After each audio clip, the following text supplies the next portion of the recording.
시청자 여러분 안녕하십니까? 2019년 2월 19일 아침엔 매일경제 정광재입니다. 오늘 출근길에 눈이 많이 올 거라는 예보가 있었는데요. 다행히 눈이 많이 오지는 않았습니다. 그래도 오늘 하루 종일 좀 궂은 날씨가 예보돼 있으니까요. 잘 대비하시기 바랍니다. 본격적인 오늘의 신문 여행을 떠나보겠습니다. 우선 일면부터 살펴보겠습니다. 매일경제신문 일면입니다. 탄력 근로제가 표류하고 있다. 길 잃은 노동개혁이라는 헤드라인을 실었습니다. 민노총이 단위기관을 확대하는 것을 반대하고 있어서 오늘 새벽까지도 아주 진통을 겪었다는 소식이고요. 산업 현장에선 혼란이 지속될 수밖에 없다. 이런 내용들도 담겨 있습니다. 다음은 한겨레 일면입니다. 한겨레 일면 기사 살펴보도록 하겠습니다. 5.18 왜곡 폄훼는 나라의 근간을 무너뜨리는 일이다. 문재인 대통령이 어제 한 발언입니다. 최근에 5.18과 관련한 자유한국당 내 의원들의 여러 얘기들이 있었는데 그런 부분들에 대한 문재인 대통령의 아주 강도 높은 비판이 나왔던 셈이죠. 다음은 동아일보 일면입니다. 북미 스몰딜 우려 속에 금강산 관광을 꺼낸 미국, 이런 기사가 실렸습니다.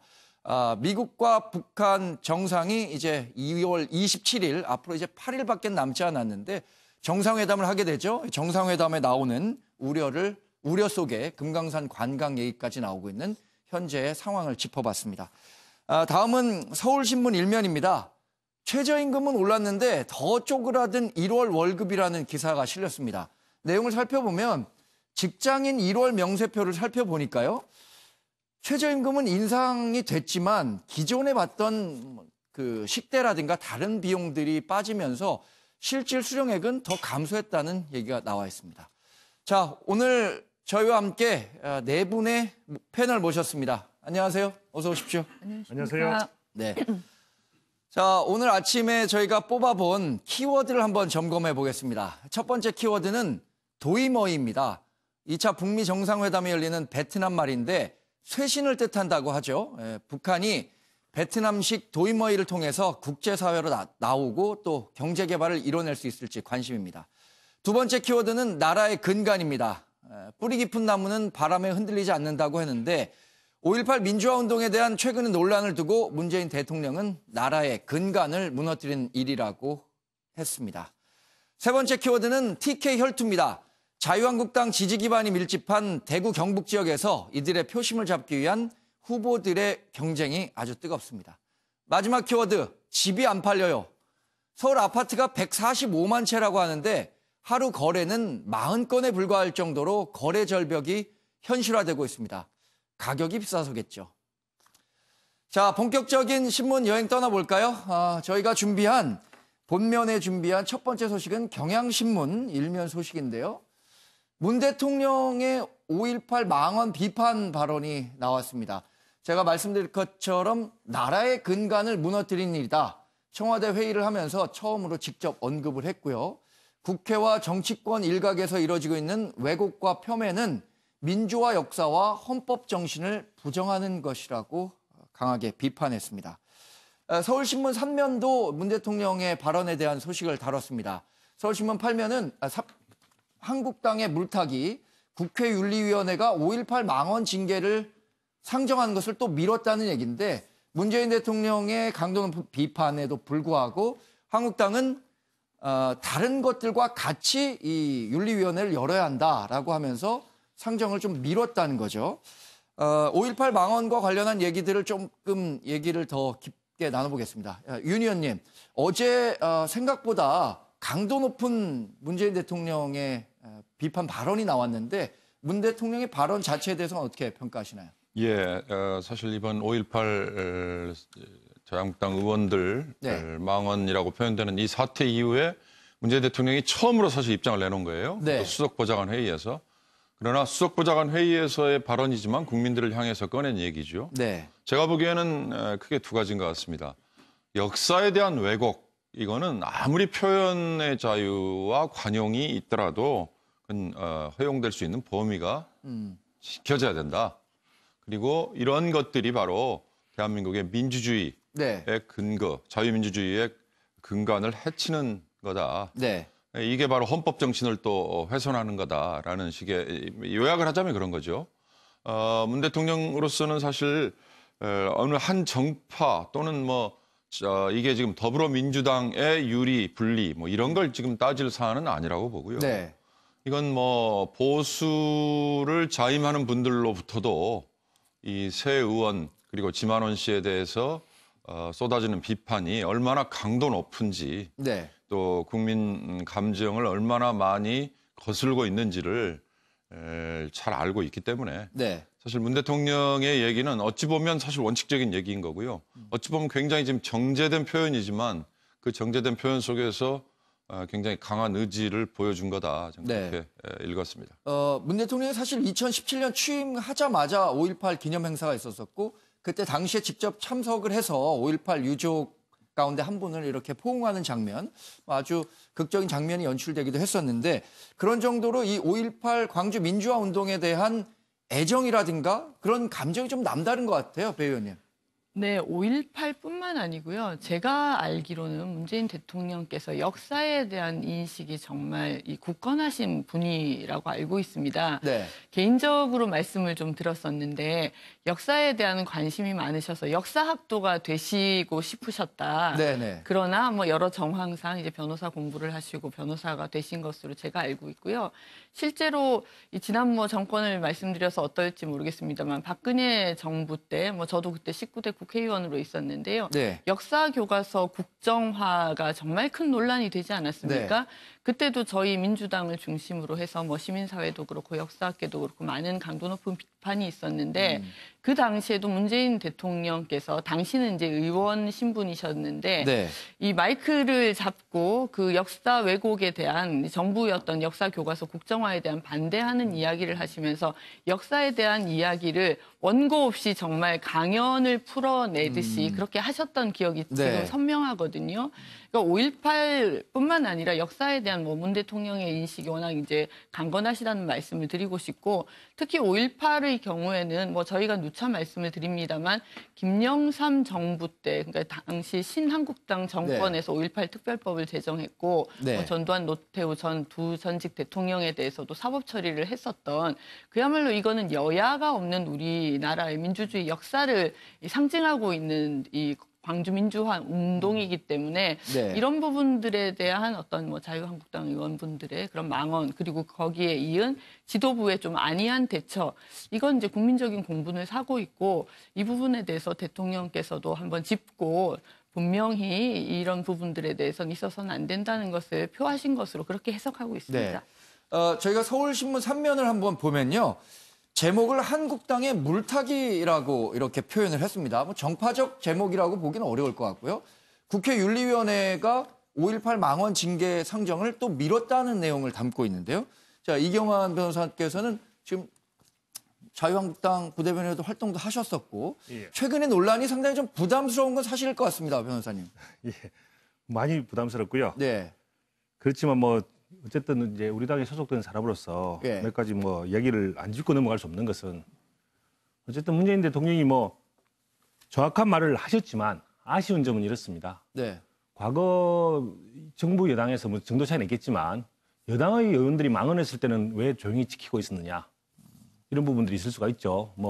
정도 차이는 있을 수가 있지만 네. 어쨌든 간에 정부 여당 쪽에서 다 잘했느냐. 예를 들어서 김경수 재판에 대해서 불복이 있었을 때 본인은 아무 소리 안 했죠. 그럴 때 헌법을 지키려고 하는 국민 전체의 대통령이라면 그 정도의 차이에 따라서 그때도 이야기를 했어야죠. 그때 이야기를 했었다면 지금 하는 이야기들이 더 설득력이 있을 텐데 네. 그때는 조용히 있다가 본인 정파에 유리할 때 저런 말을 하는 것은 다른 쪽 사람들이 볼 때는 어느 한쪽에 치우친 거 아닌가라고 충분히 이야기할 수가 있죠. 네. 저는 그런 부분들에 대해서 문제를 좀 제기하고 싶고요. 단서는 다신 거죠. 정도의 차이는 있지만이라. 그렇습니다. 네. 정도 차이 있을 수 있다고 저는 봅니다. 그 부분에 대해서는 우리 나경원 원내대표도 계속적으로 잘못된 거에 대해서 역사인식에 대해서 이야기를 분명히 했습니다. 사과를 네. 여러 번 했었고요. 그 부분에 대해서 이야기를 했음에도 불구하고 또 이야기를 하는 부분들은 과연 과거에도 그렇게 했다면 그게 정당화될 텐데 네. 그런 부분들이 자신의 정당성을 더 훼손시키는 것이죠. 저는 네. 그렇게 봅니다. 그리고 물타기 이야기 나왔는데요. 물타기일 수 있습니다. 근데 과연 민주당 이때까지 물타기에 대해서 다 인정을 했느냐? 저는 그렇게 생각하지 않습니다. 과거 김태우 씨 있었고 신사무관 있었고요. 네. 그리고 손혜원 씨 있었고요. 이럴 때 체결 사건을 터뜨리면서 물타기를 해온 것이 어느 쪽이었는데 과연 물론 더 중요한 일이 커졌긴 했지만 이 부분에 대해서는 전혀 언급하지 아니하고 모든 것은 이제 5.18 망언이라고 이야기를 하면서 그 부분에 대해만 이야기를 하고 오히려 그 부분에 대해서 먼저 나왔던 사건에 대해서 이야기를 하는 것이 과연 물타기가 될 수 있느냐. 물타기는 사실은 무슨 사건 발생이 됐을 때 나머지 새로 발생된 사건을 가지고 물타기를 해야 되는데 이미 있던 사건을 가지고 계속 주장을 하는 것이 왜 물타기냐. 저는 달리 봅니다. 네. 그렇게 할 것 같으면 앞부분에 대한 얘기도 같이 하면서 하는 게 물론 정도 차이는 제가 계속 얘기를 하지만 있을 네. 수가 있지만 어쨌든 같이 얘기하면 야당 입장에서 얘기 안 할 수가 없는 거 아닙니까? 정도의 차이에 대해서는 이제 뭐 시청자들이 좀 판단하실 예. 거라고 생각이 들고요. 기사 내용을 좀 보면요. 이런 상황이 반복되면 20대 국회에서 과연 국회의 징계가 가능할 것이냐 이런 것에 대한 의문을 담고 있습니다. 양 변호사님, 이런 상황이 계속된다면 20대 국회에서 징계 그리고 과거에도 또 국회에서의 징계는 유야무야 넘어가는 경우가 많았기 때문에 이번에도 그렇게 되는 게 아닌가라고 걱정하시는 분들도 있는 것 같습니다. 네, 그럴 수밖에 없죠. 국회 내에서 여태까지 실제로 징계가 이루어진 사례를 찾기가 거의 없지 않습니까? 네. 뭐 제명안이 올라왔을 때도 당사자들이 사퇴했거나 하는 정도이고 오면서 제가 좀 보니까 뭐 김영삼 전 대통령이 유일하게 네. 당시에 이제 그 박정희 정권에 대해서 반대하는 얘기를 했다가 당시에는 정반대 입장에서 어떻게 당시 뭐 보면 유신 정권 하에 유신 정권 하에서 쫓겨났던 그런 사례 말고는 실제로 국회에서 징계가 될 만큼의 어떤 그 의결이 이루어진 적이 없었는데 저는 이거는 뭐 정도의 차이를 떠나서 이건 차원의 문제가 있다. 네. 완전히 별개 차원의 발언이었기 때문에 대통령까지 결국에는 저렇게 말씀하실 수밖에 없었던 게 아닌가. 참 민주주의에 대해서 착각하시는 분들이 있는 것 같아요. 가끔 보면.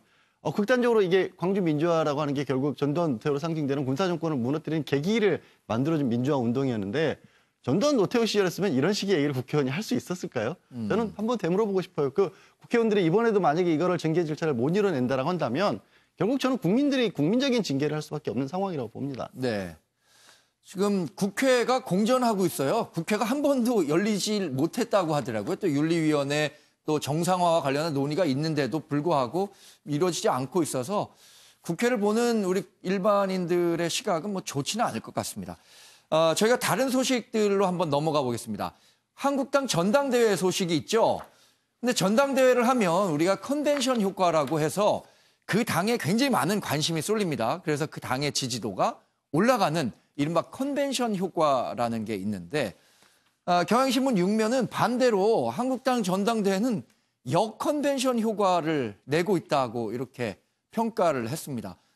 이 역컨벤션 효과라는 것에 대해서 그럼 윤경호 의원께서 좀 설명을 해 주시죠. 예. 실제로 그런가요?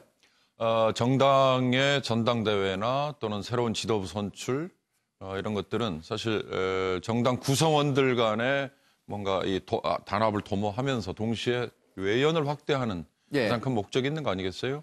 지금 한국당이 지난 지방선거에서 참패를 한 후에 비대위 체제를 구성을 하고 그 네. 비대위가 관리자 역할을 하면서 이번에 이제 새로운 지도부를 뽑는 그래서 2월 27일로 날짜까지 정하고 뭐 현장 투표도 하고 모바일 투표도 하고 또 국민 여론조사도 하고 예. 그러니까 지금 한국당의 당원이 아닌 분들도 관심을 좀 갖도록 하자라는 차원에서 이렇게 단계를 밟으면서 뭔가 지금 행사를 하고 있는 상황인데 네네. 저는 어제 대구에서 있었던 2차 합동 연설회지 않습니까? 네. 거기서 이 새 후보가 나와서 대표로 출마한 새 후보가 나와서 한 얘기보다는요. 예. 처음에 김병준 비대위원장이 등단을 했을 때 김병준 비대위원장에게 쏟아졌던 욕설과 고성과 네. 고함을 보고 정말 깜짝 놀랐습니다. 이건 네. 지금 한국당의 태극기 부대로 지칭이 되는 분들이 어느 정도 숫자인지는 모르지만 상당수가 장외에서 당내로 지금 진입을 했다 이렇게 얘기하지 않습니까? 네. 근데 이게 당내로 진입을 했지만 제도권 안으로 들어온 거는 인정될 수 없는 것 같아요. 네. 그분들은 여전히 무질서와 이 제도 자체에 대한 거부, 저항 이런 게 어저께 그 현장에서 고스란히 표출이 된 것 같아서 이런 식이라면 이건 정당의 행사로 간주가 되겠느냐. 네. 이런 것들이 다 결국은 뭐 5.18 이번에 망언도 포함되는 거고요. 네. 이런 것들이 다 지금 한국당 전체 지지율 하락으로 이어지는 거고 그게 바로 흔히 말하는 컨벤션 효과의 반대 방향으로 가는 거다. 만약 이런 식이라면 일부 똘똘 뭉치는 아주 열성 당원들만 참여하는 네. 투표. 물론 뭐 투표 숫자는 정해져 있습니다. 그리고 여론조사 역시 일반 대중들에게는 외면을 받지 않을까라는 걱정이 좀 들긴 합니다. 지금 말씀하신 어제 있었던 대구에서의 전당대회 후보들의 연설 장면을 저희가 한번 준비해봤습니다. 존경하는 국민 여러분, 대구와 경북의 당원 동지 여러분,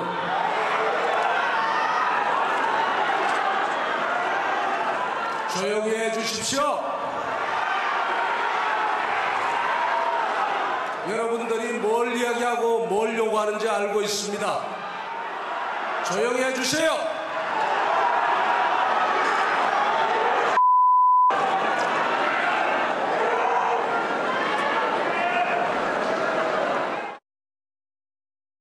저 황교안 국민과 나라를 지키는 길에 결코 한 걸음도 물러서지 않겠습니다.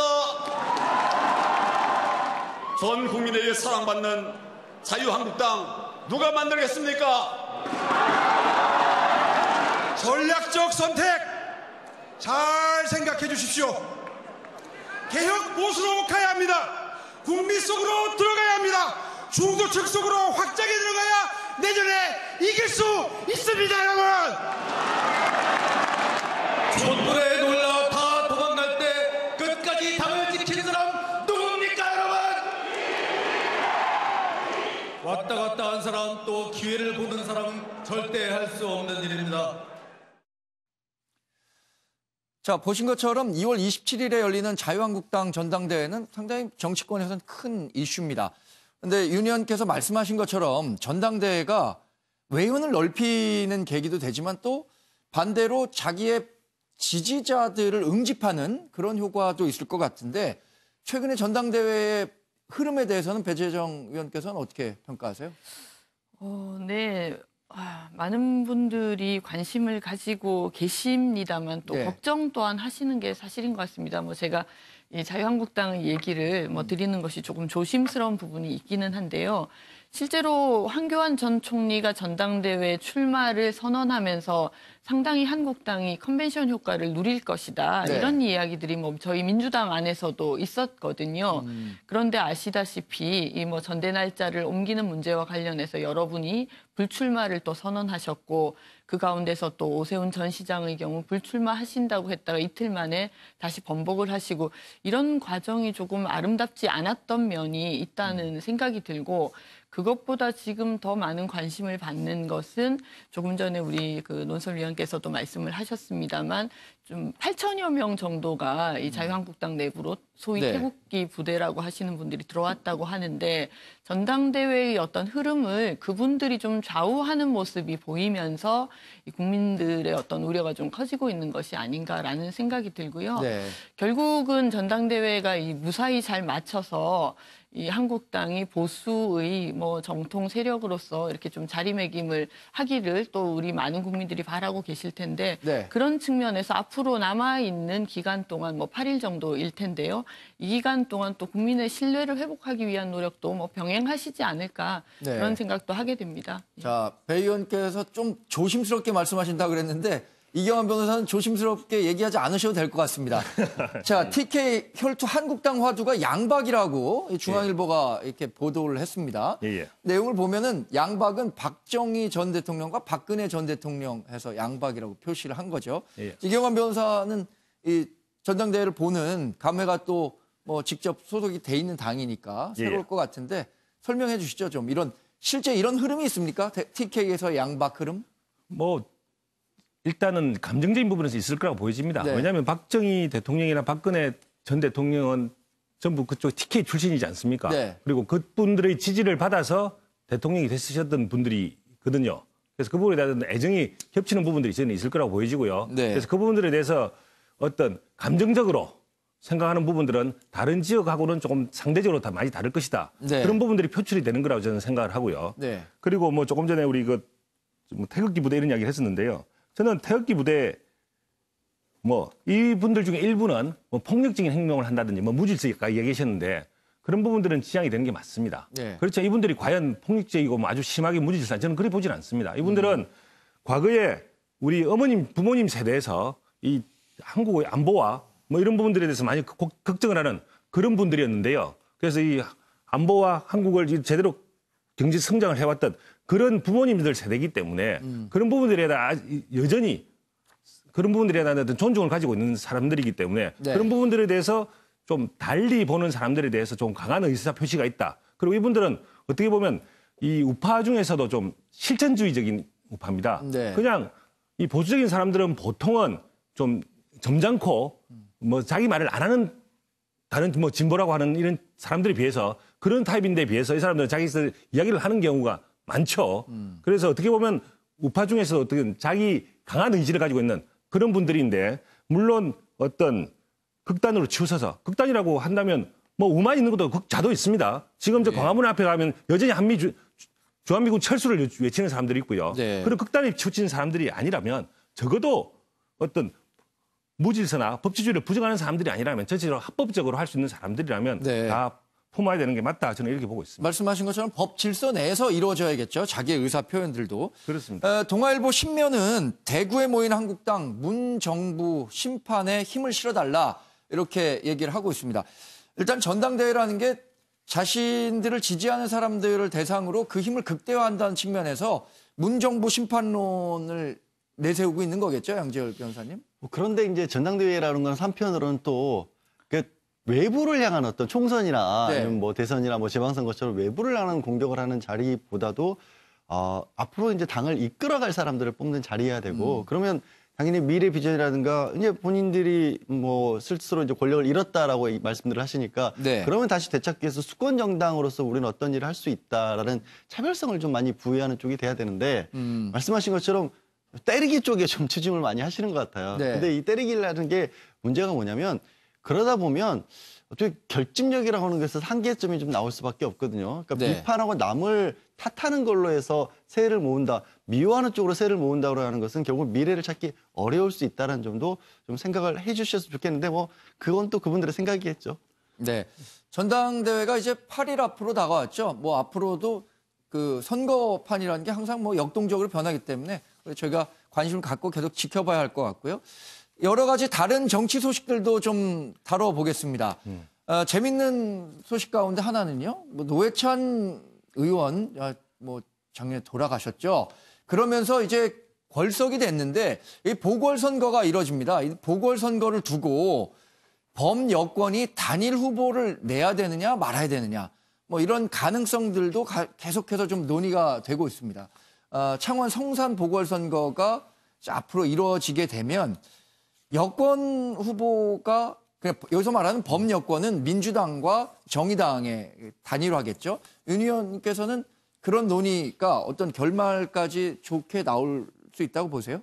글쎄요, 뭐 정치판 얘기니까 조심스럽긴 한데 네.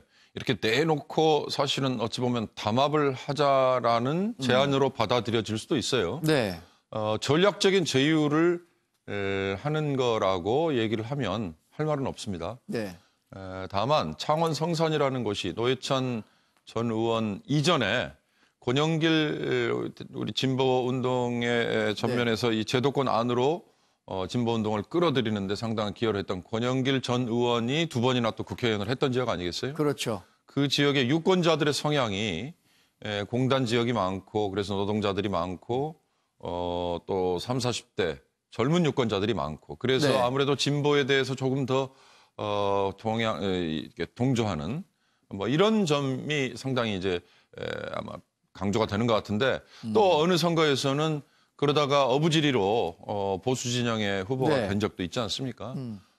그런 점에서 이제 저는 뭐 범여권 후보의 단일화라는 게 범여권이라고 표현돼 있지만 진보 진영과 지금 더불어민주당 간에 네. 어찌 보면 전략적 제휴 이거인데요. 정치권 얘기니까 뭐 의원님께 좀 뭐 듣고 싶은데 이렇게 내놓고 담합처럼 해도 네. 유권자들이 밀어주기만 한다면 뭐 무슨 문제가 있겠습니까? 네. 그에 대한 선택은 결국 유권자의 몫일 것 같습니다. 자, 배 의원님이 좀 답을 해 주시죠. 더군다나 이게 PK 민심 놓고 격돌이라는 부제가 붙었어요. 그러니까 창원도 경남 지역이고 이후에 또 통영 고성에서도 그렇죠. 예. 선거가 이루어지니까 같이 이루어지죠. PK에서 이번에 조금 어떤 민심의 변화가 있는지를 점검해 볼 수 있는 좋은 기회는 될 것 같은데요. 우선 지금 당에서는 뭐 논의를 이제 시작하신다고 생각을 합니다. 뭐 저희가 선관위 체제가 또 만들어지고 보궐선거를 대비하고 있는 상황이고요. 다만 이 전체적인 흐름으로 보아서 이건 뭐 제 개인 의견입니다만 네. 당대당의 어떤 이 선거 후보 단일화가 과연 이루어질 수 있겠느냐에 대해서는 저는 조금 회의적입니다. 네네. 오히려 정당의 입장에서는 특히 집권 여당은 이제 전체적인 전국을 이끌고 가야 하고 뭐 말씀하신 것처럼 내년에 총선도 있는데 네. 어떤 PK 지역의 선거판을 전체적으로 이끌어 가야 된다는 측면에서 보면 후보를 내는 것이 맞다고 보고요. 다만 그 후보들 사이의 단일화 논의는 좀 별개로 이루어질 수 네. 있다고 생각합니다. 제가 여러분이 이미 지금 뛰고 계실 텐데 예. 그분들에게 뭐 부담될 수 있는 부분이어서 뭐 이 또한 뭐 편안하게 말씀드리는 것은 아닙니다만 이 창원 성산이 가지고 있는 진보의 어떤 상징이라는 측면도 있고 또 돌아가신 노회찬 의원을 사랑하시는 뭐 많은 분들이 또 계시기 때문에 그런 면에서는 좀 어떤 진보의 아성을 지킬 수 있는 그런 후보로서 이 제대로 된 보궐선거를 치러야 된다. 이런 열망 또한 있는 것이 사실이라고 보거든요. 네. 그런 측면에서 제가 개인적으로 예측을 한다면 당에서는 후보를 내고 아마 후보들 간에 이 부분에 대한 조율이 있을 수는 있지 않겠느냐. 이전처럼 당과 당이 어떤 후보에 대해서 단일화를 논의하는 것은 국민들께서도 좀 받아들이시는 것이 좀 불편하신 것 같더라고요. 네. 저는 좀 그렇게 보고 네. 있습니다. 자, 단일화 논의를 보는 자유한국당은 어떤 시각을 갖고 있을까요? 단일화 된다면 좀 부담은 되겠네요. 예, 뭐 저는 단일화 될 거라고 보고요. 예. 후보를 내지 않는 정당이 존재 가능한가? 이 부분에 대한 의문점은 좀 있긴 합니다. 예. 근데 어쨌든 그동안에 많이 단일화를 해왔기 때문에 예. 특히 창원 성산 거구는 단일화 결국은 될 거라고 보고 그걸 뭐 당대당이든 후보들 사이에 합의든 어쨌든 단일화 될 거라고 보여지는데 어쨌든 그 부분에 대해서 제가 하나만 말씀을 드리고 싶은 것은 과거의 단일화는 여당의 입장에서는 야당이었을 때요. 예. 소수 정당이었을 때입니다. 그때는 충분히 전략적으로 그렇게 얘기할 수 있어요. 근데 지금은 입장이 좀 바뀌었죠. 여당이란 말입니다. 전국 전체를 끌어가야 될 위치에 있는 제일 여당이고 최대 다수당이다 이거죠. 네. 그럴 때도 과연 후보를 소수 정당한테 양보할 것이냐? 뭐 저는 양보할 가능성이 높다고 보지만 어쨌든 간에 그런 것들이 과연 국민들이 보기에 후보 없는 제1여당 뭐 이런 것들이 가능할지 잘 모르겠습니다. 네. 뭐 논의가 이루어지고 있으니까 결과는 좀 지켜봐야 될 것 같고요. 저희가 다음 소식은요. 매경 8면에서 다룬 소식인데 임종석 전 대통령 비서실장이죠. 대통령 비서실장 그만두고 내년 총선에 뭐 나갈 가능성이 가장 크겠죠. 그래서 총선 준비 시작하는 임종석이라는 기사가 실렸습니다. 백원우, 남용원, 권혁기 등 청와대 과거에 있었던 인사들하고 같이 다 이제 민주당에 복당을 했다는 건데요. 임종석 전 비서실장의 총선 출마 얘기가 나오는 지역이 또 재밌습니다. 서울 종로로 지금 언급이 되고 있거든요.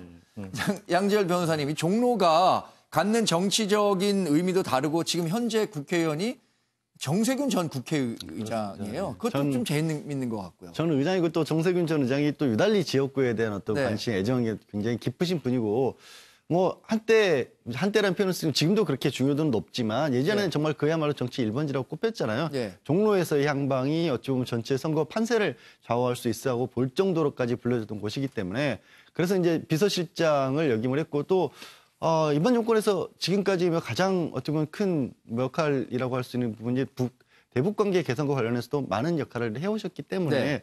그래서 이제 상징성이라는 게 누구보다 큰 인물 아니겠습니까? 네. 그런 면에서 아마 종로가 조심스럽게 얘기가 나오는 것 같고 본인은 꼭 종로만을 고집하는 것 같지는 않아요. 뭐 원래 국회의원 하셨던 성동 쪽에서도 생각이 있으신 것도 같고 네. 그래서 그런 부분들을 이제 시동을 거는 거겠죠. 입당이 진짜 높기 네. 때문에. 그러면서도 정치를 하지만 현재도 이제 대통령이 또 특보 자리를 발견해서 외교안보 분야의 일은 계속해서 어떻게 보면 하고 있는 상황이기 때문에 네. 여러 가지 포석을 다 같이 저는 보고 있다고 봅니다. 네.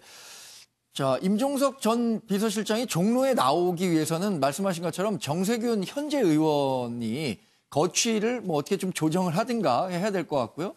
또 보수 후보는 과거에는 오세훈 전 서울시장이 종로에 나왔다가 정세균 의원에게 이제 패배했었는데 보수 후보가 종로에 누가 나올 거냐 이것도 굉장히 관심일 것 같아요. 아직 뭐 총선이 1년 남긴 했지만 윤 의원님은 어떤 상징성 있는 인물이 종로로 나올 거라고도 예상해 보세요? 글쎄, 카더라 통신에 의하면 네.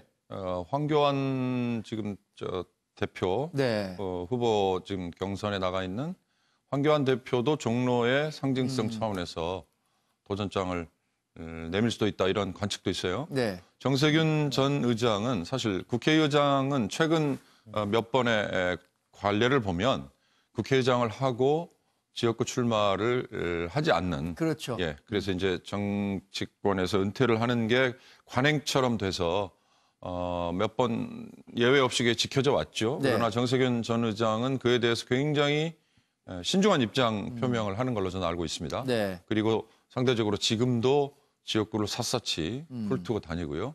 그 얘기는 여권에서 상징성을 내세워서 빅샷이 나왔을 경우에 네.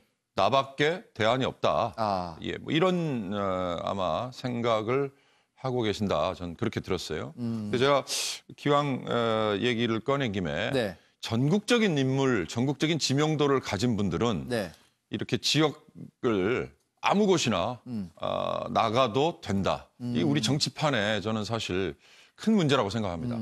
국회의원이라는 게 지역의 민의를 대변하는 역할이지 않습니까? 네. 그렇다면 지역의 토대를 오랫동안 가지고 있어야 되는 게 너무나 당연하죠. 네. 또 지역과 연고가 있어야죠. 네. 지역과 연고가 전혀 없는 분이 느닷없이 전국적인 지명도 하나만 가지고 특정 지역에 나타나서 또 그분의 지명도 하나를 믿고 유권자들은 표를 줘서 네. 국회의원을 시켰는데 그분이 얼마나 지역에 샅샅이 깔려 있는 현안을 알고 있을까? 그리고 사실 맹점도 있습니다. 지방자치단체장은 네. 일정 기간 이전에 주소를 이전해야만 그렇죠. 후보로 나갈 수 있지만 국회의원은 심지어 본인이 해당 지역의 유권자로서 자격이 없는데도 후보로 나와서 당선이 된 웃지 네. 못하는 사례도 있었잖아요. 이런 것들 우리 선거법의 맹점이긴 한데 전 뭐 여기까지 얘기를 확대할 건 아니지만 네. 그러나 전국적인 지명도가 있는 분이라고 해서 전혀 평소에 관계도 없는 연고도 없는 지역에 나간다. 이게 우리 정치 관행에 좀 바뀌어야 될 사안이 아닌가 싶습니다. 예, 저는 윤 의원님 그런 말씀. 것들은 좀 그러면 지방자치단체장 선거처럼 자격 요건을 지역에 어떤 좀 뭐 둔다거나 이런 것들을 막을 수 있는 제도적인 것들도 좀 논의가 돼야 될 것 같아요. 제도는 아마 이제 우리 국민들께서 요구를 하시면 그렇게 변화할 수 있을 것 같은데요. 네. 저는 이제 윤 의원님 말씀에 동의를 하면서도 또 다른 면이 있는 것 같은 게 우리 유권자분들도 지역 연고라든지 아니면 지역에서의 활동이라든지 이런 부분과 상관없이 좀 지명도 있고 네. 뭔가 이 힘이 센 사람이 오기를 바라는 마음도 함께 가지고 계신 것 같아요. 네. 그러다 보니까 이제 항상 총선 때가 되면 뭐 전략공천이라는 이름으로 기존에 활동하시던 분들을 배제하고 전략공천하게 되는 경우들이 생기는데 네. 지금 전체적인 어떤 추이를 보면 그런 전략공천보다는 전략공천이 예전에 거의 뭐 전가의 보도처럼 모든 곳에서 그렇게 좀 많이 환영받고 또는 당선의 지름길이 되었던 것과 네. 달리 지금은 지역에서 얼만큼 뛰어다니고 많은 유권자들을 만나고 있는가가 훨씬 더 많은 선택지가 되고 있는 것이 네. 또한 현실이거든요. 이제 다만 지금 뭐 임종석 실장의 경우라든지 이렇게 정말 앞으로 더 큰 일을 할 수 있는 사람으로 분류되시는 분들의 경우에는 우리 지역의 유권자분들도 우리 지역에서 좀 한번 활동을 해줬으면 좋겠다 네. 이런 마음들이 있으신 게 또 현실이기 때문에 그 부분은 저는 조화가 필요한 것 같다 이렇게 말씀을 드립니다. 최근의 정치 흐름과 뭐 이 표심을 보면 수도권은 워낙 뭐 박빙으로 가는 경우가 많았어 갖고 이제 앞으로 정말 유권자를 그 지역에서 얼마나 많이 활동했던 사람인가를 평가하는 기준이 좀 높아진 것 같다는 생각도 듭니다. 그래서 전략공천이 그럼 과거처럼 정말 전가의 보도처럼 활용될 수 있느냐? 이건 뭐 또 의문이라는 생각도 드네요. 자, 저희가 사회기사도 좀 한번 살펴볼까요? 사회기사는요, 조선 16면에 다룬 기사를 먼저 보겠습니다. 여성가족부가요, 비슷한 외모의 아이돌은 방송 출연을 자제시켜라, 줄여라 이런 내용을 지시했다고 하는데 사실 정말 요새 아이돌들 보면 어떤 분이 어떤 분인지 잘 구분하기 어려울 정도로 비슷한 분들이 많죠. 근데 그 외모가 비슷하다고 이렇게 방송 출연 좀 자제시켜라 이렇게 정부 부처에서 얘기하는 건 글쎄요. 뭐 이경영 변호사는 어떻게 이 기사를 읽으셨습니까? 예, 정말 재밌게 읽었는데요. 예. 일단은 문제의 제기하고 예. 이 문제가 제기되는 의도는 알겠습니다. 예. 뭐 일단 실제적으로 뭐 비슷한 외모의 아이들이 많이 나타나고 있으니까 예. 그 문제점을 알겠는데 그것을 국가가 개입해서 해결해야 되는가? 예. 이 부분에 문제가 있다 저는 봐요. 네. 문제의 제기를 갖다가 이렇게 이런 것들이 문제가 된다고 이야기를 할 수 있을지 몰라도 그것을 지침을 내려가지고 그러면 좀 다른 외모로 한 사람을 쿼터해가지고 이렇게 할 거냐. 예. 이런가 지침을 내는 것은 문제가 있다는 이야기죠. 예. 그래서 이런 것들이 어떻게 보면 지금 과잉 규제 내지는 국가 개입주의 어떻게 보면 민간 영역에서는 민간 영역 자율적인 개선을 냅두는 게 오히려 더 나을 수가 있다는 이야기예요. 근데 그걸 네. 굳이 문제가 있다고 해서 그냥 뭐 이렇게 이야기만 하면 될 것인데 해결 방책을 스스로 제시해서 해결해 보겠다라고 하는 국가 과잉 규제주의 이런 것들이 오히려 문제라고 봐야 되겠죠. 그런데 이거를 보면 이 기사를 보면서 저는 이런 생각을 했습니다. 아니 닮았다는 것, 비슷한 외모라는 걸 누가 어떻게 평가하지? 그러니까 저랑 뭐 예를 들어서 윤경호 의원이 닮았다고 보는 사람들도 있을 거고 저랑 이경환 의원이 닮았다고 보는 사람들도 있을 텐데 이거에 대한 기준도 좀 굉장히 명확하지 않을 것 같은데 양지열 변호사님도 이건 좀 약간 좀 오버한 거 아닌가요? 앞에 이제 성평등이라는 타이틀을 달고 저런 것들이 나온 것 같아요. 그러니까 여성가족부가 성평등을 관련해서 좋은 일들을 해온 부분들도 참 많은데 예. 좀 지나쳐서 결국 손해를 보는 경우들도 좀 많이 벌이시는 것으로 보여요. 이게 대표적인 사례인 것 같은데 말씀하신 것처럼 저도 제 나이쯤 되면 네. 아이돌들 구별이 잘 안 가요. 다 비슷하게 생긴 거는 저는- 또 잘생긴 사람들은 다 비슷하게 생겼어요. 아니 근데 저는 구분이 안 가는데 저희 아이들 저보다 어린 세대들은 네. 다 구별해요. 네. 그리고 그 친구들 아이들이 지금 활동하고 있는 친구들은 저에게 굉장히 상처받을 것 같아요. 예. 우리가 왜 비슷해?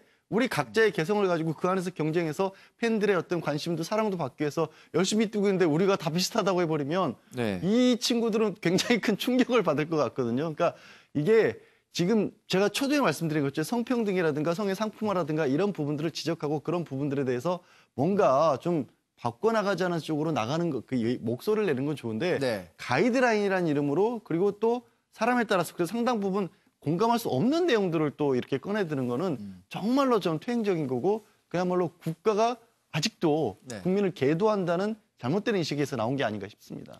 제가 해외에서 한류 드라마가 왜 인기인가 이런 것들을 한번 조사를 해왔었을 때 많은 그 해외 팬들이 한국 드라마에는 다 잘생긴 사람만 나온다 이런 얘기를 하더라고요. 잘생긴 사람 나오는 게 뭐 나쁠 것 같지는 않습니다만 다음 기사도 좀 살펴보겠습니다. 예, 중앙 16면입니다. 좀 무거운 얘기입니다. 택시 업계가 이 타다라는 혹시 서비스를 아시는지 모르겠는데 타다를 검찰에 고발했습니다. 12인승 차량을 택시처럼 운행하는 게 이제 타다입니다. 과거에 다음을 설립했던 이재용 회장이 모빌리티 혁명에 맞춰서 타다라는 서비스를 선보이고 있는데 택시업계가 이걸 검찰에 고발한 거죠. 뭐 최근에 택시업계를 둘러싼 이슈가 굉장히 많습니다만 타다가 유사 택시 영업을 하니까 그거를 좀 막아달라는 취지였을 것 같은데 이게 여튼 4차 산업혁명 시대의 모빌리티 혁명 이런 것과 맞물리면서 좀 어려운 과제인 것 같아요. 여하튼 윤경호 위원님 어떻게 보세요? 예, 그러니까 공유 경제에 대한 이해관계자들의 지금 충돌이에요. 네, 지금 타다라는 저 서비스는 기존의 운수사업법의 규정을 지금 어찌됐든 아주 현명하게 네. 피해서 그렇죠. 인가나 또는 등록을 하는데 제한을 지금 안 받고 영업을 지금 하고 있지 않습니까? 네, 중요한 건 이재용 소카 대표가 한 얘기에 담겨 있어요. 사회적 대화기구, 그러니까 지금 카카오의 카풀 서비스를 둘러싼 택시업계와 카카오 측과의 충돌에 예, 이걸 중재 조정하기 위한 사회적 대화기구를 출범을 했는데 네, 이재용 소카 대표가 비판을 하기를 이용자들의 편익은 전혀 감안되지 않는 상황에서 이루어지는 사회적 대화기구가 네. 무슨 의미가 있느냐라고 얘기를 했습니다. 타다든 아니면 뭐 소카든 이런 공유경제 서비스, 지금 현재 기존의 택시 업계라든지 기존의 이익 집단들이 우리의 생존권, 우리의 먹고 사는 문제가 지금 침해가 되고 있다고 해서 반발하는 거 이해합니다. 그러나 중요한 건 어느 사안이든 사실은 이해관계가 부딪힐 수밖에 없는데 그로 인해서 편익을 얻을 수 있는 이용자들의 네. 관점에서 보면 그러면 이 중재 조정 역할을 해야 되는 정부나 또는 국회가 어떤 방향으로 가져야 되는지 거기에 이제 바로 4차 산업혁명이라는 또 대세가 같이 얽히면 이 두 가지에 대한 해법은 나올 수 있다. 저는 그렇게 네. 봅니다. 이용자 편의를 말씀하시니까 과거에 대형 마트의 영업시간 제한 이런 문제들도 대형 마트를 이용하는 사람들의 이용자 편의는 상당히 무시됐기 때문에 현명하지 못했다라는 의견들도 과거에는 있었거든요. 자, 다음 소식도 좀 살펴보겠습니다. 한겨레 13면은요. 120조 황금알 잡아라 반도체 클러스터 유치 경쟁 5파전을 다뤘습니다. SK 하이닉스를 중심으로 해서 이제 반도체 제조 공정을 대규모 투자를 예상하고 있는데 이걸 어느 지역에 할 거냐가 관심인 거죠. 지금 현재 경기도 이천과 용인, 충북 청주, 충남 천안, 경북 구미 이렇게 5개 지역이 치열한 경쟁을 펼치고 있다고 하는데요. 사실 어떤 지역에 갈지는 뭐 기업의 의지가 가장 중요할 것 같긴 합니다만 배재정 의원님은 최근에 이런 논란과 이런 기업들 유치하기 위한 지자체의 경쟁 어떻게 보세요? 네, 워낙 지금 수도권을 특히 제외한 지역, 지방에서는 경제적인 어려움도 많고 또 네. 특히 이제 젊은 이 분들이 이 수도권으로 또 유출되는 그래서 인구조차 줄어드는 이런 어려움을 많이 겪고 있기 때문에 물론 지금 이 반도체 클러스터 유치와 관련해서는 수도권이 또 두 곳이고 네. 그다음에 이제 충북 이하의 그런 곳에서 세 곳에서 이 경쟁을 하는데요. 지자체로서는 사실 목숨을 걸 수밖에 네. 없는 상황입니다.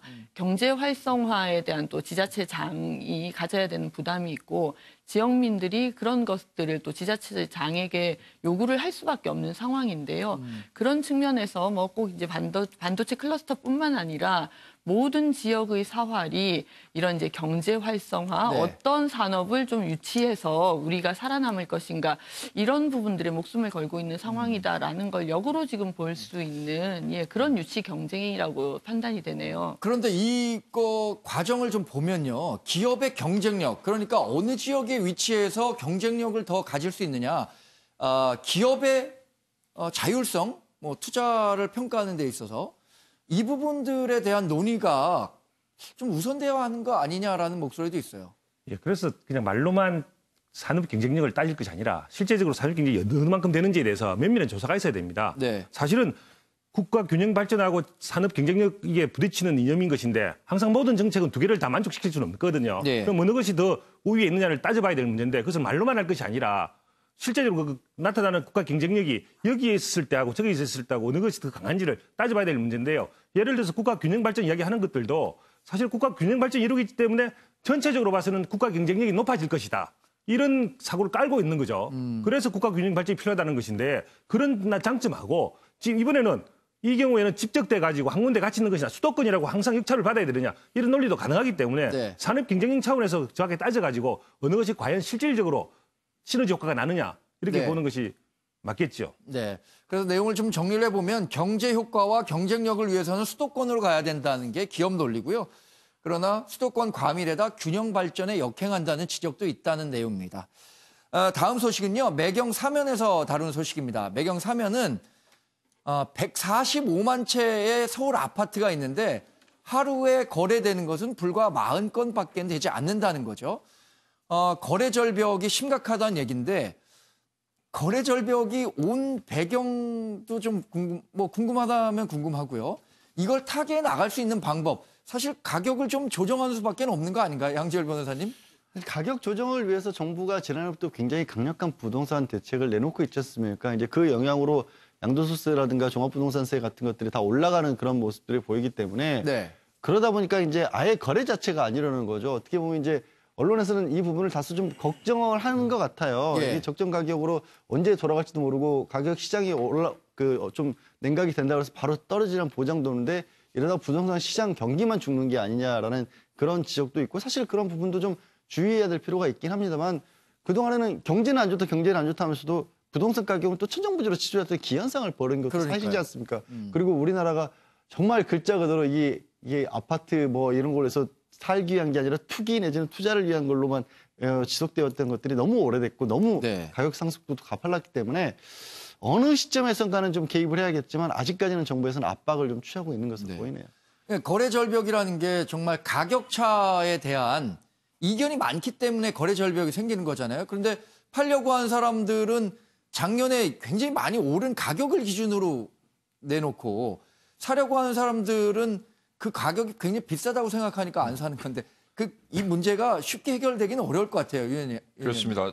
최근 부동산 대책의 핵심은 예. 대출 규제예요. 네. 대출 규제를 함으로써 흔히 말하는 갭 투자라고 했지 않습니까? 예. 본인이 가지고 있는 돈은 사실 조금만 가지고 은행에 대출을 왕창 받아서 전세 같은 형태를 끼고 아파트를 사서 그 이후에 시세 차익을 얻어서 네. 다시 또 옮겨 타는 뭐 이런 건데 어찌 보면 뭐 그게 계속 부가가치를 창출한다는 측면에서 긍정적일 수도 있지만 예. 그게 실제 수요가 아니고 집을 이미 한 채 두 채 가지고 있는 분이 그런 식으로 단순한 차익만을 노려서 그런 거래가 이루어지면 사실 이건 거품이 낄 수밖에 없거든요. 네. 그 거품이 지금 해소되는 단계라면 네. 이런 거래가 지금 냉각이 되고 있는 상황은 당분간은 피하기 어렵겠죠. 예. 그러니까 지금 대출 규제뿐만 아니라 물론 고가 아파트, 그러니까 종합부동산세가 부과가 되는 대상인 9억 이상, 10억 이상 고가 아파트는 거기서부터 한 30억까지는 지금 최근에 정부가 내놓은 9.13 대책에 네. 굉장히 영향을 받을 겁니다. 그러나 매일경제 기사 중에 아주 재미있는 대목이 하나 있어요. 오히려 30억을 초과하는 초고가 주택은 네. 오히려 거래가 그렇게 줄지 않았다는 거죠. 거기 그런 대상자들은 세금 별로 구애받지 않고 네. 그냥 얼마든지 산다 이런 거기 때문에 모르겠습니다.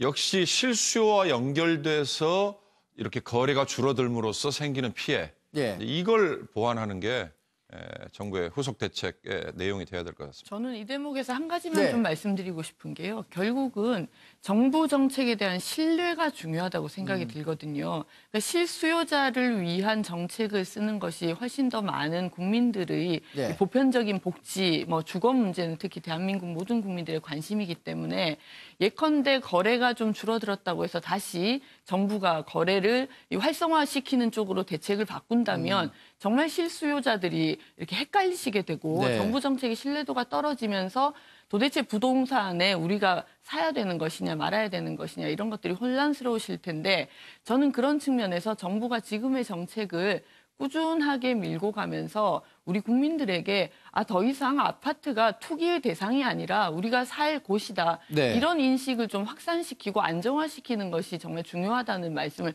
꼭 드리고 싶습니다. 시간이 지나면서 뭐 접점을 좀 찾아가는 거겠죠. 자연스러운 논리일 것 같습니다. 이제 8일 앞으로 다가왔습니다. 북미 정상회담 베트남 하노이에서 열리는데요. 이 관련 소식도 짚어보겠습니다. 세계일보 일면은요. 도이머이의 오늘, 북의 내일 될까? 이런 그 헤드라인을 실었는데 도이머이는 앞서 설명드린 것처럼 쇄신이란 뜻이고요. 80년대 베트남이 국제사회로 나오면서 개혁개방, 중국식 개혁개방 정책과 비슷한 정책을 통해서 경제를 개발한 거죠. 그래서 베트남이 보여준 이런 성공 모델을 북한이 이번에 김정은 국무위원장이 방문을 하니까 그런 성공 모델을 좀 배워올 수 있느냐. 우리 많은 분들이 또 그런 기대를 하고 있잖아요. 이경환 변호사님. 예. 당연히 그런 부분이 기대가 있고요. 예. 그런 부분에 대해서 이제 북미 정상회담의 어떤 결과에 대해서 국민들이 기대하는 거라고 보여집니다. 네. 그런데 김정은 위원장의 머릿속에 경제 발전은 있을 텐데, 확실하게 있을 텐데. 네. 근데 과연 개혁 개방이 있겠느냐? 네. 이 부분에 대해서는 좀 의문점으로 남습니다. 개혁 개방이 되게 되면 자신의 어떤 민주적 정당성, 그 통치권에 대한 어떤 민주적 정당성에 대한 어떤 문제가 발생될 것이라고 항상 생각을 할 텐데 네. 이 개혁 개방이라고 하는 것이 그냥 경제 발전만 이루어지는 것이 아니라 예. 어떤 뭐 전체적인 민주화하고도 같이 오는 부분들이 존재하기 때문에 반드시 이 부분을 어떻게 막으면서 경제 발전만 이루어갈 것인가 저는 쉽지 않다고 보거든요. 그런 속에서 또 어느 시점이 되면 모순점이 발생될 텐데 그 모순점을 김정은 위원장이 수용을 할 것이냐 말 것이냐. 네. 그리고 그 부분에 대해서 북한 주민들이 과연 이 3대 세습 체제를 어떻게 인정할 것이냐. 이런 부분들에 관련이 있기 때문에 앞으로 추이는 봐야 되겠지만 이 부분들이 나중에 항상 문제로 나타날 것이다. 이렇게밖에 볼 수 없을 것 같아요. 네. 조선일보 6면은요. 트럼프가 정치적 난관을 돌파하기 위해서 북한에 배팅하고 있다라는 기사를 썼습니다.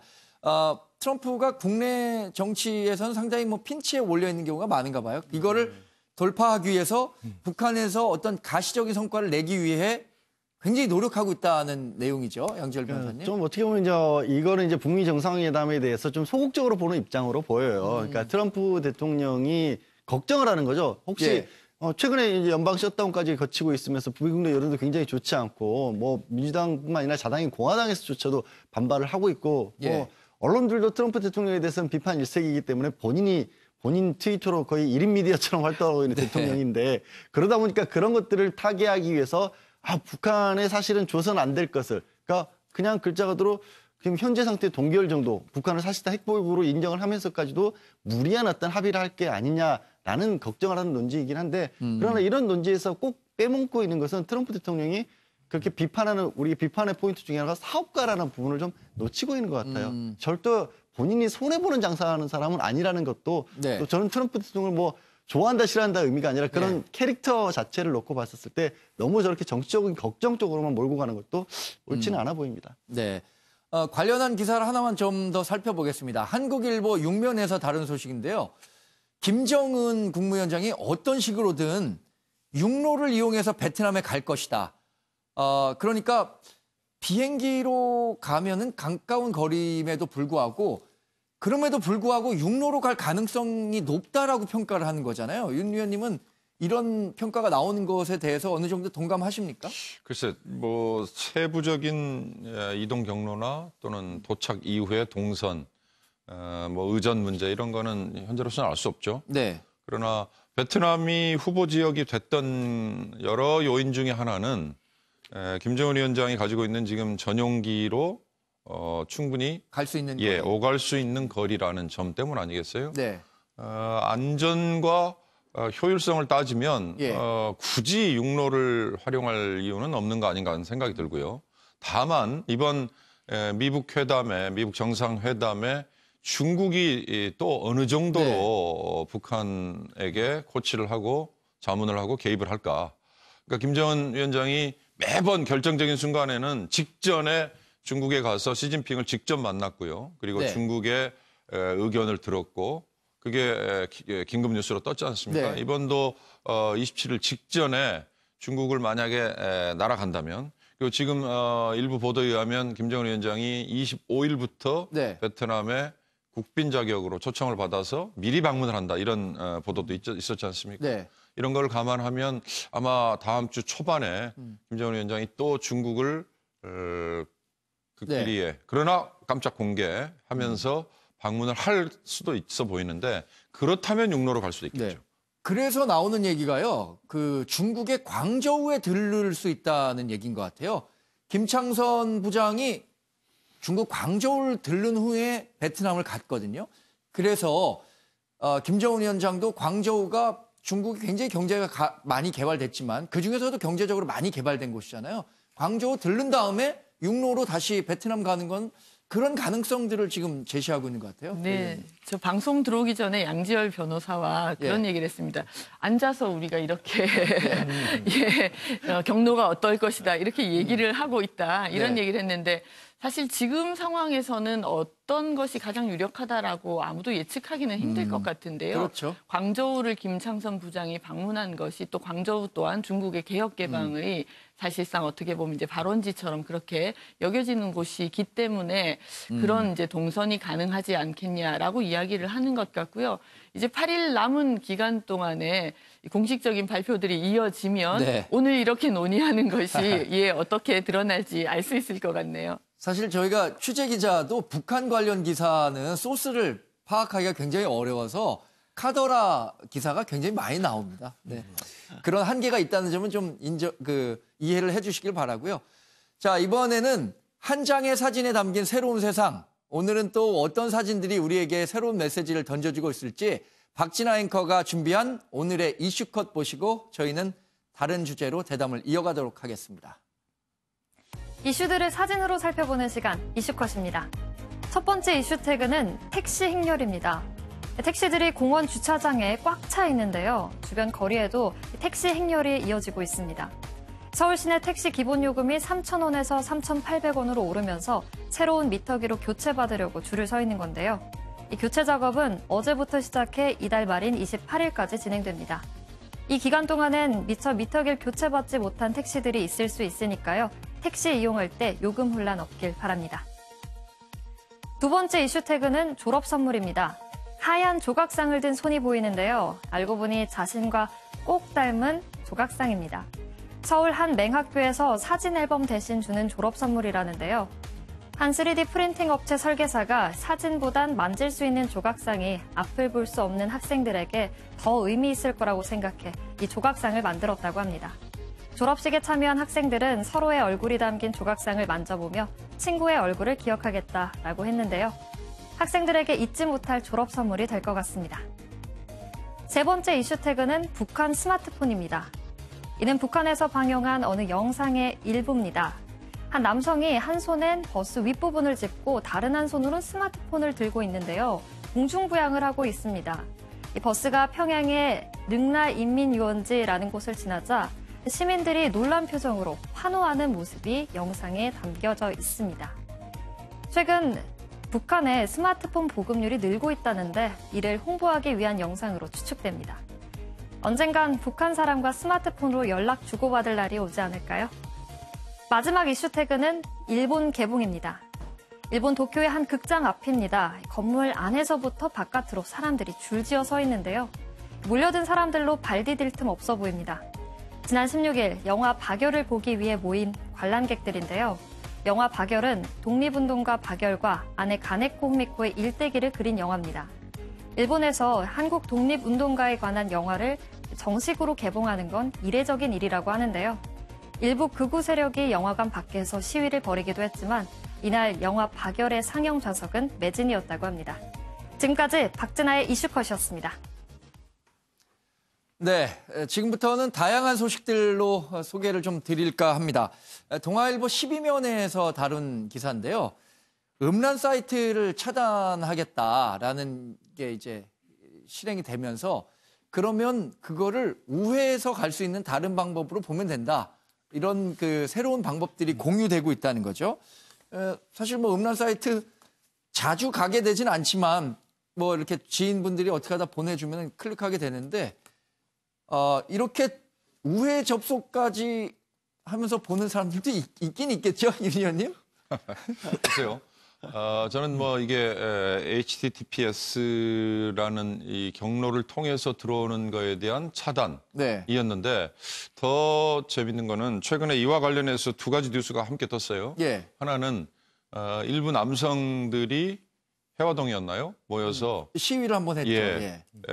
볼 수 있는 권리를 왜 막느냐라고 시위를 했다는 게 우리 사회 다양성이 상당한 지경까지 왔다.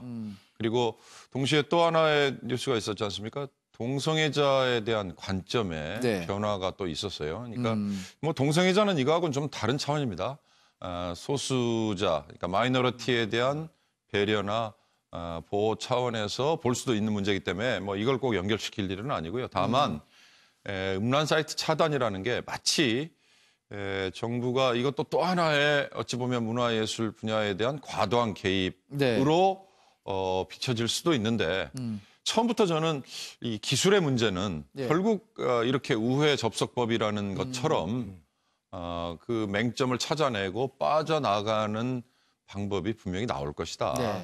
그러니까 그런 점에서 이건 어찌 보면은 기술적인 차원에서 접근을 해야 될 일이지 정부가 정책으로 규제로 이걸 접근을 하다 보면 계속 정부는 구멍에 구멍이 뚫리는 이런 사태를 맞지 않을까 저는 그런 생각이 들어요. 이제 유원지에 가면 두더지 잡기 있는 거 그거랑 비슷하겠죠. 하나 때리면 다른 쪽에서 나오고 이런 기술적인 방법들이 있을 것 같고요. 다른 소식은 서울 14면에서 다룬 소식인데요. 우리나라는 마약 청정국으로 유명하죠. 그런데 강남에 있는 클럽 일대에서 약물을 사용하고 있다. 이런 풍문들이 많았는데 최근 버닝썬 사태를 보면서 이런 사실이 일부 정말 현재 존재하는 일로 드러나고 있어서 상당히 좀 걱정스러운 대목이 있습니다. 마약 청정국이라고 하는데 실제로 강남에서는 광범위하게 활용이 되고 있다.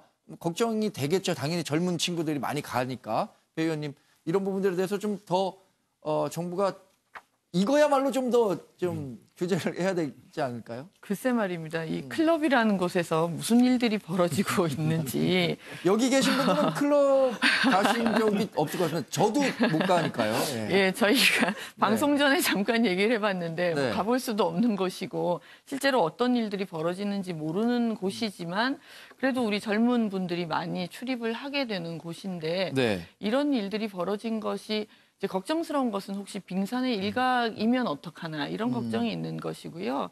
이게 드러났다는 것은 진짜 우리 사회가 이 부분에 대해서 제대로 점검하고 네. 그리고 필요하다면 뭐 규제가 들어가야 된다는 것을 또 방증하는 것이기 때문에 지금 이제 경찰을 비롯해서 사법당국에서 이 수사를 하고 있는 것으로 알고 있는데요. 네. 좀 명명백백하게 좀 드러나서 뭐 클럽들이 이렇게 또 오명을 쓰는 일은 없어야 되지 않겠습니까? 건전하게 우리 젊은이들이 가서 즐길 수 있는 곳이 되어야 될 테니까 이번 기회가 좋은 오히려 계기가 된 것 같습니다. 네. 자, 이 소식은 이 두 분이 계시기 때문에 꼭 다루고 넘어가야 할 것 같습니다. 경향신문의 신면 기사인데요. 변호사 시험을 자격 시험화해라. 그래서 로스쿨 학생들이 청와대 앞에서 시위를 벌였다는 겁니다. 자격 시험화하라는 거는 일정 자격만 넘으면 다 이제 변호사 자격증을 줘야 된다. 지금 합격률을 제한하는 것은 부당하다 이런 내용이죠. 이 변호사님. 예, 그런 의미인데요. 저는 뭐 어쨌든 이 원래 로스쿨이 도입된 제도 취지 자체가 네. 과거의 사법시험 고시 낭인을 양산해서는 안 된다. 네. 모든 인재들이 사법시험에 다 몰려가는 거 아니냐. 그리고 너무 어렵다. 이런 이야기 때문에 이제 로스쿨 제도가 도입됐던 거고요. 예. 그런데 문제는 이런 로스쿨 제도 도입의 취지가 어느 정도 기한바도 있지만 실제적으로 보면 현재는 뭐 변시낭인이라고 해서 변호사 시험에 실제적으로 어려워지면서 경쟁률이 높아지면서 아주 어려워져 가지고 실제로는 과거 고시낭인과 다를 바 없이 변시낭인이다. 이런 이야기들이 나오고 있기 때문에 지금 이렇게 이야기하는 건 알겠는데 네. 근데 자격시험이라고 해서 저는 일률적으로 예. 뭐 90% 이상 합격시켜야 된다. 저는 이런 건 아니라고 봅니다. 기본적으로 사항들 갖춰야 된다고 보거든요. 그런데 뭐 다 로스쿨을 나왔으니 상당한 수를 네. 아주 많은 수를 무조건 합격시켜야 된다. 저는 이건 아니라고 봅니다. 물론 의사들은 아주 강한 뭐 합격률을 자랑하고 있지만 그것은 아마 그 실제로 임상실험이라든지 이런 것들을 통해서 어떤 자격이 검증되기 때문에 그런데 자격이 검증되지 않은 상태에서 합격률을 무조건 높인다? 저는 이건 반대라고 봅니다. 자, 그러면 이 변호사님은 자격 시험화하는 것에 대해서는 반대의 의견이 강하신 건가요? 예, 뭐 자격시험 제도 자체는 이해를 하지만 그래도 실력을 갖추지 않은 자격시험은 지양돼야 된다. 이렇게 다양한 의견 들어봐야 되니까 양지열 변호사님도 짧게 설명해 주시죠. 이게 자격화하느냐 안 하느냐의 문제가 아니라요. 예. 그러니까 변호사 시장이라고 하는 게 우리 법조 시장의 업무라는 게 있지 않습니까? 그 업무 규모라는 게 사실은 다른 시장과는 달리 좀 예측 가능한 부분들이 굉장히 커요. 네. 근데 이거를 거기에 맞춰서 수요 공급이 이루어지도록 했어야 되는데 그게 실패하고 있는 게 아닌가 싶습니다. 네. 지금까지 신문으로 본 다양한 아침 소식 살펴봤습니다. 시청자 여러분들이 오늘 하루 살아가시는데 저희가 준비한 뉴스들이 도움이 됐으면 그 어느 보람보다 클 것 같습니다. 시청해주신 여러분 고맙습니다.